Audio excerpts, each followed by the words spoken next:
My name is Heather Baxter, and I have a huge passion in inspiring success while building the faith. That's what this whole channel is about. So HB Ministries is here to help encourage you in your faith, to help you run the race in such a way that you can win. If you're loving all the videos, you're loving the lessons that I challenge you with, and I'm going to be doing so much more in the upcoming months, then subscribe to the channel. Let's create this community together. I consider this like a woman's Bible study area, a place that we can just encourage each other in our faith by learning and meditating on God's Word together.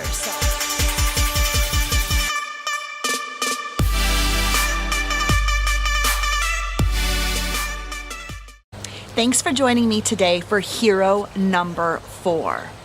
I'm filming the 7-week, 7 sessions, 7 lessons Heroes series. And what that is that I'm picking a hero a week that is coming right out of my run book. And the run book was published a couple years ago, and I put heroes in there that demonstrated their faith in such a powerful way. And so what I'm doing is creating little series. So if you're just needing some momentum, you're needing a little bit of push in your faith walk, then I'm encouraging you to just take a look at these heroes, because just reading their story or listening to me talk about them can really kind of wind you up the right way for that day and help you run your race so that you can win. Encourage you to, again, go back to those other heroes, take a look at what they have come past in their life, and understand why I consider them a true hero. Because for one thing, when you come past something in your life, you truly have compassion for the life around you. You really understand how God is at work in your life and how He really wants to encourage you to run and run to win. And so today we're just going to go ahead and look at another hero, and I'm praying that by listening to her faith story, listening to what she has come past in life, that it can help us embrace our faith even stronger and transform our personal lives. So let's go ahead and look at hero number 4. Hero number 4 is Lidia Wolf. Lidia Wolf I met a few years back in Bible study at my current church home. Really excited to discuss her story right now. The timing is perfect because it happens to be September, and September is National Suicide Prevention Month. So her story lines up perfectly because, again, I have come past the difficulty of suicide also in my family. You will touch on that also in the run book with my family stories. Lydia's story is also found at the end of session 6 in the run book. She is one of the runners that I highlight because I believe she ran some really hard miles, and she has a lot to teach us women. Still today, I will see Lydia at the end of every church service. She's on the prayer team. She's on the prayer team to meet with people and help them pray their way through a difficult situation. She understands what it felt like to come past such a traumatic event in her life, and therefore she has such a passion to help people push past that, learn to trust in God, learn to hold on to your faith in such a hard time when you feel like you just want to get out of the race. You want to just crawl to the sidelines and sit there. Well, Lydia's story is going to encourage you to get back in the race. It's going to encourage you to pray for that person to come alongside of you. You know, when I first met Lydia, one thing that I will remember, being one of the teachers at the time, I was able to go and speak a message, and then we would go to our small groups, and then walking out one day, I remember Lydia saying to me, "How is it that I can ever dream again? You always talk about dreaming and having a vision for your life, and after I've went through something so traumatic, Heather, it just seems impossible to dream." And when you look at the word dream and vision, and I explain this all in the run book, there's lots of sessions to learn how to dream again and have visions again when you're just stuck by roadblocks in life. But a dream or a vision is understanding what is and should be in your life, regardless of where you've been or where you're going, how you're feeling stuck. God has created you to dream in that situation. And sometimes we just need a friend, a mentor, a person that cares to just nudge you to say, it's okay. Start writing down on paper what could be or should be in the midst of your race, in the midst of your hard mile. And that's kind of where Lydia and I collided together. God brought us together at such a special, sweet time. I had no idea what was going on in Lydia's life. At that time, I wasn't even writing a book called Run. I was teaching. But when I began to write Run, I knew right away in session 6 that Lidia was going to be one of my running heroes. And so I am so thankful that she gave the permission for me to speak on her story and also to put her story right in the run book. So I'm just going to go ahead and give you a little glimpse, and I'm going to tell you one of the most important things about her race that I'm praying will encourage you in your race. One thing about Lidia that I know is that, like I said a little bit ago, she has such a passion for souls. She has such a passion for people understanding the love that God has for them, the grace and the comfort that God has for them in the midst of their situation. She knows, even though she struggled when she went through her event, she struggled with trusting and really releasing her future with God. But she began to realize that he's not going anywhere. He's walking through that valley with her. And she began to realize that, recognize that, and watch that in her life. And she's raising 2 teenage boys. So I am just, when I think of Lidia, I watch her in my church. When I go through a struggle, I'm like, what would Jesus do? And then I have this little sidebar of, how would Lidia pray? What would Lidia do in this situation? And Lydia's always pushed me to my Savior. She's always pushed me to my God. Lidia does not make a decision without asking God first, which reminds me of one of my favorite Bible verses I was actually pondering this morning.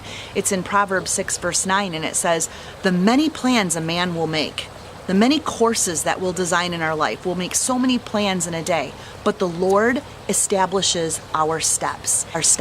And that is one thing Lidia truly understands, is that she will go to the Lord first and make sure that step was established by him. Not just something that we're making come to pass because of our emotions or what we're really desiring in life. She's very careful to separate the flesh and our emotions and our distractions with what is really God establishing in our life. And so she's learned that because when she went through the hardest times in her life, she reached out for a mentor. She reached out for somebody to just pray with her during those hard times, that she would recognize the steps that God was establishing in her life. August 2011, a very traumatic situation happened in Lidia's life. And again, I thank you, Lidia, for allowing me to speak this and say this, because you gave yourself permission to first write it in the book. And the words that you wrote, that you penned, were that you wrote that on 2011, my husband committed suicide. She was able to pen that on paper, let that get approved by publishers, and now let it get into the hands of thousands of people. And that story is so sensitive. It's so tender.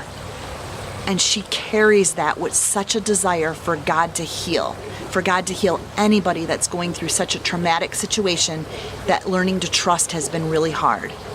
And so again, thank you, Lidia.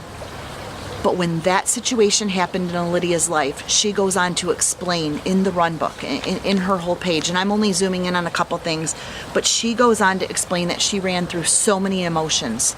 She ran through so many emotions that there were days she didn't know what direction to go. And there were so many days that I'm sure she could have planned her own way. She could have figured out her own course. But in the midst of that, her emotions were so distraught. She was so weak that she learned that she was going to allow God to establish her steps. And how does she do that? She mentioned a verse in the run book, which was John 8:12. That's her key verse. And it says, "When we follow the Son, S-O-N, we can turn from darkness to light." And I think about a sunflower. When a sunflower follows the sun, S-U-N, it begins to resemble the sun. And I love her key verse. When she follows the sun, S-O-N, it is the only thing that is going to bring her out of her darkness and into light. And that is something we truly need to surrender. Every individual does, is how am I following the sun? How am I truly doing that? That will truly establish your steps. Again, we can make our own way, we can make our own plans, we can decide the course of our day, but that's where we need to draw boundaries. Who's really coming into our day, into our situation, into our traumatic event, and helping us run 1 mile at a time? Who's establishing our steps in this race? I loved that God gave Lidia the strength and courage to share that verse at her husband's funeral. What power! And another thing that Lidia goes on to share in her story is that She wants her two young boys to see the consistency in her life, to see the consistency of her looking to the sun, S-O-N, to establish her steps and to pull her out of that darkness and bring her into the light. The only thing that's going to help her boys understand is watching mom walk the walk and talk the talk. And those two boys do have a strong mom that is constantly looking at the sun and constantly giving her life over, and then going to the altar on a Sunday morning, helping other people choose to look at the sun and help them pull their lives out of the darkness that they're in and truly look at the light. Lydia, you are such a hero. That is so powerful, because I know that event had you down. It was hard to get up on days, let alone crawl, and then walk, and now continue to run your race. And one thing she does say at the end of her entire story is that she's going to run this race and that she's going to win. And she will win in the end. And the only way that she can do that and run consistently is that she keeps her hope in the sun, her hope in understanding that her faith is what's going to ground her. And that is what her story is all about. So again, Lydia, thank you. It's Suicide Prevention Month in September. I'm praying that whoever hears this story, if you're in a place where you're grieving a loss, or if you're having a war within yourself, know that God will establish your steps. He will help you every single day. There's a verse that I say every day when I go out walking, and it just says, "Show me the way, O Lord, teach me your path. Lead me in your truth and guide me, for you are the God of my salvation. In you I will trust all day." And sometimes we just need to believe and constantly cast that prayer back to God. Show me, God. Teach me. Lead me. For you are the God of my salvation. And in you I will trust all day. So thank you, Lydia. You are a hero. I'm praying for blessings over you. We're just praying that God uses your story, because I know that is exactly what you would want. Blessings. I'm hoping that you're enjoying the 7 heroes. Please stay tuned at the end of this. I'm leaving you some devotional questions. I'm putting the verse down and just some questions that you can ask back to yourself. And take this time to journal. Take this time to write your thoughts down and ask God to establish your steps. Blessings, and I will see you for hero number 5.